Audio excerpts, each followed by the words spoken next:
O que eu não faria se estivesse começando hoje na advocacia. Eu sou Camila Pilger, advogada e mentora de advogados. E se você está assistindo essa aula agora, significa que você se inscreveu na lista de interessados para o método CAP, que abrirá as inscrições no dia 29 de abril de 2024. Então, se você está recebendo essa aula, se você está assistindo essa aula, é porque você recebeu ela ou por WhatsApp, ou por e-mail, ou porque você viu essa informação lá no meu Instagram e caiu nessa aula agora, para descobrir os erros que eu não cometeria novamente se estivesse começando hoje, na advocacia. E o primeiro erro deles é fazer sociedade com alguém por necessidade financeira. Quando eu comecei a minha carreira na advocacia, eu comecei como advogada empregada. Depois de um ano, eu migrei para a advocacia autônoma. Fiquei como advogada autônoma em torno aí de uns 8 meses, advogando sozinha. E depois veio uma ideia de fazer uma sociedade. A sociedade, que inicialmente começou com 3 sócios, não durou muito tempo.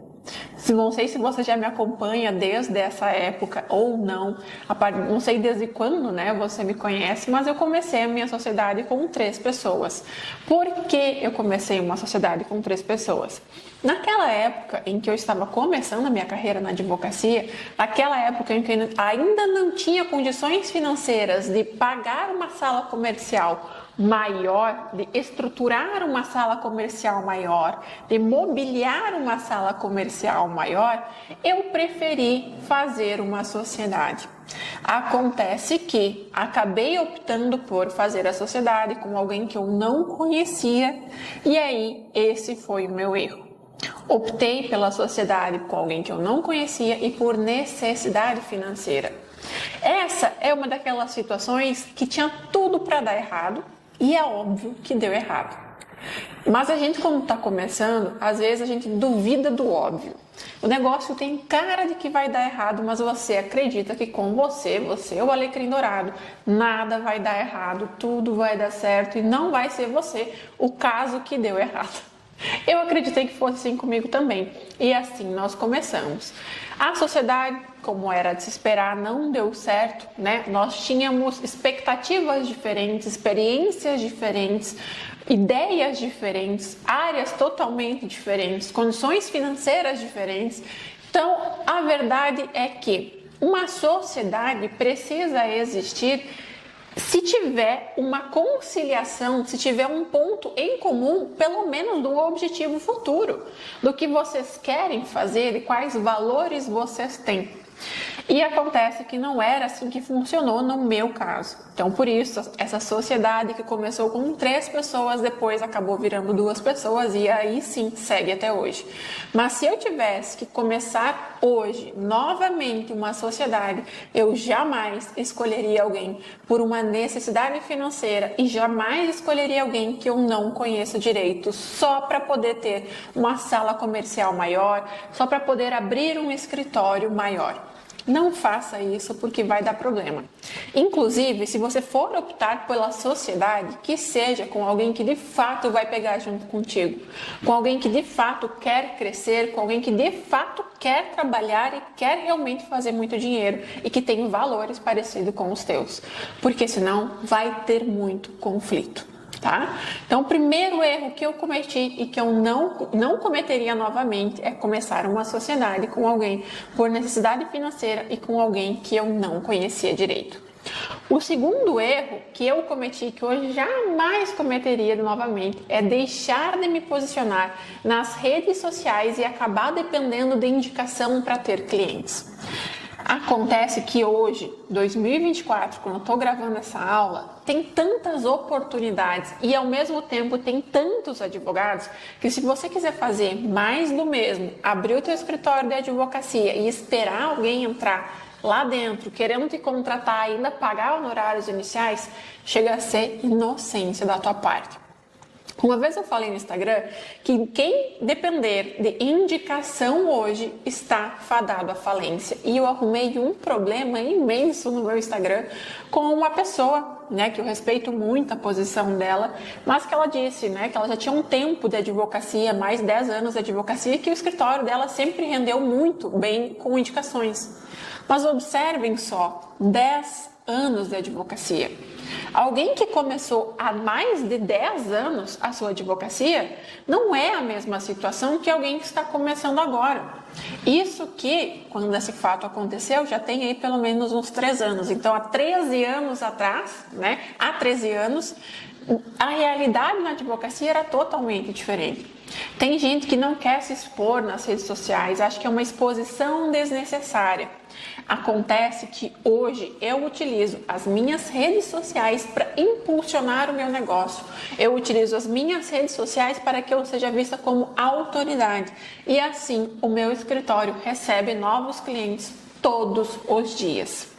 Então eu jamais deixaria de me posicionar nas redes sociais por medo do julgamento, por medo da exposição. Porque hoje a verdade é que onde as pessoas perdem o tempo delas, eu faço dinheiro. Então hoje, se fosse começar a advocacia, hoje eu com certeza dedicaria muito tempo para prospecção de clientes e para produção de conteúdo online, principalmente no Instagram.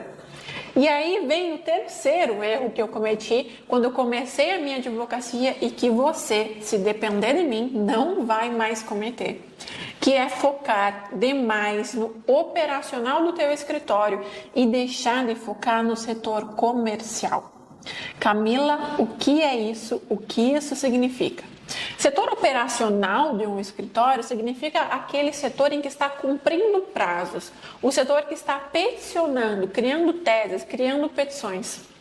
A verdade é que a maioria dos advogados, quando inicia sua carreira na advocacia, está mais preocupado em não saber o direito, está mais preocupado em não saber fazer uma petição do que em trazer clientes para dentro do seu escritório.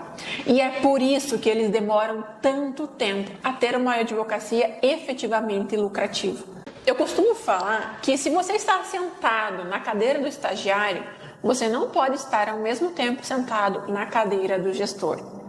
Então isso significa que quanto mais tempo você passar preocupado somente em cumprir prazo, preocupado em peticionar, você não estará nesse mesmo tempo preocupado em trazer clientes para o teu escritório.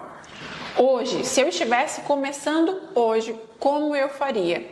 Uma rotina em blocos de produção. Eu focaria durante o horário comercial no atendimento e conversão de clientes. Depois do horário comercial é que eu me preocuparia com peticionamento. Até porque, se você está começando agora, não tem lá tantas petições assim para fazer. E se tem, está mais do que na hora de você começar a entender formas que você pode utilizar para otimizar o seu tempo e não passar tanto tempo assim peticionando. Afinal de contas, um escritório sem um setor comercial bem estruturado não vai trazer dinheiro para o teu escritório. Um escritório sem o setor comercial, sem você fechar novos clientes, não vai te trazer sequer novos processos para você peticionar. Então lembre-se disso. Enquanto você estiver sentado na cadeira do estagiário, somente preocupado em cumprir prazo, em adiantar prazos, em estar cumprindo tudo antes, em peticionar na melhor tese que você vai utilizar, você não está preocupado em prospectar clientes da forma em que deveria. Então façam aí um exercício de autoanálise, de autorresponsabilidade e verifica efetivamente quantas horas do seu dia você dedica para o operacional e quantas horas do seu dia você dedica para o setor comercial. Faça esse exercício e depois você volta aqui me dizer se o problema da tua advocacia realmente é não ter clientes ou é não prospectar clientes. Lembre-se, desocupe um pouco a cadeira do estagiário e comece a se preocupar um pouco mais com o setor comercial do teu escritório. Esse foi um erro que eu cometi lá no começo e que me custou vários anos até que de fato eu começasse a lucrar na advocacia.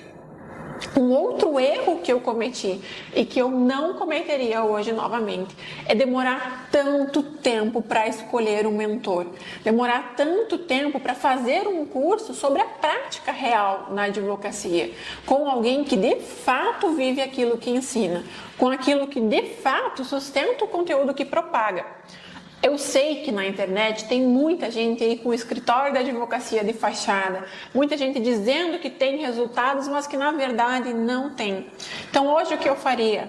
Observaria as pessoas que de fato mostram o dia a dia delas dentro de um escritório da advocacia, produzindo e mostrando as estratégias que elas de fato aplicam no escritório.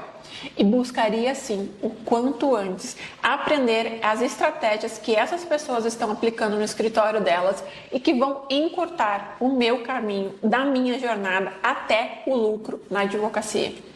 E aí, você já cometeu ou está cometendo algum desses erros? Se sim, pensa pelo lado positivo. Ainda dá tempo de reverter e ainda dá tempo de começar a fazer diferente. Aproveite também que tem muito conteúdo gratuito para vir para vocês e depois eu espero vocês no Método CAP no dia 29 de abril. Vamos juntos e até a próxima!